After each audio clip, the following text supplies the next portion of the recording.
Hello students, welcome back to this channel. तो last class में हमने डिस्प्लेसमेंट रिएक्शन के बारे में पढ़ा था। अब हम देखेंगे कि डबल डिस्प्लेसमेंट रिएक्शन क्या होती है। ठीक है, तो यहाँ पर हमने एक एक्टिविटी परफॉर्म किया, एक्टिविटी 1.10, जिसमें हमने एक टेस्ट ट्यूब में 3 ml सोडियम सल्फेट को लिया है। ठीक है, और ये जो सोडियम सल्फेट है, ठीक है, उसको हमने एक टेस्ट ट्यूब में लिया है, और जो दूसरा टेस्ट ट्यूब है उसमें 3 ml हमने बेरियम सॉल्यूशन लिया है। ठीक है, बेरियम क्लोराइड का सॉल्यूशन लिया है, और इन दोनों ही सॉल्यूशन को हमने मिक्स किया है। तब हमें क्या क्या ऑब्जर्वेशन देखने को मिली है। ठीक है, तो हमने ये ऑब्जर्व किया कि एक वाइट कलर का सब्सटेंस जो कि इनसॉल्युबल है वाटर में, वो यहाँ पर फॉर्म हुआ है।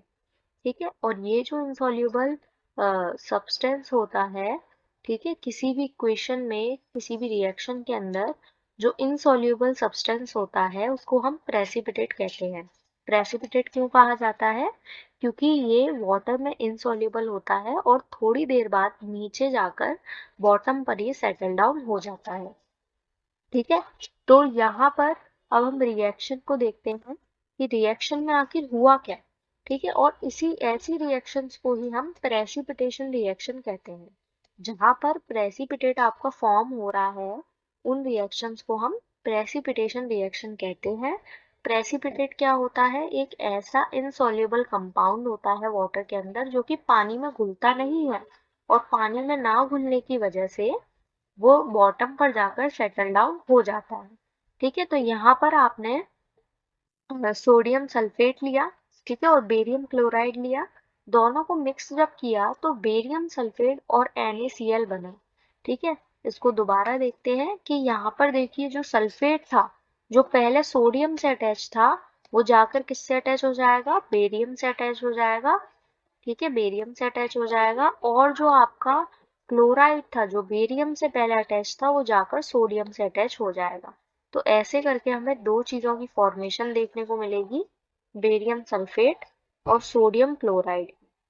ठीक है, तो ऐसी रिएक्शंस को ही हम डबल डिस्प्लेसमेंट रिएक्शन कहते हैं, जहां पर चीजें डिस्प्लेस तो हो रही हैं, ठीक है, लेकिन 2 टाइम्स उनका डिस्प्लेसमेंट हमें देखने को मिलेगा। ठीक है, अब ऐसा क्यों हुआ? ठीक है, तो ये जो आपका प्रेसिपिटेशन रिएक्शन होती हैं, जिसमें प्रेसिपिटेट फॉर्म होता है, तो यहाँ पर आखिर कौन सा प्रेसिपिटेट मौजूद है?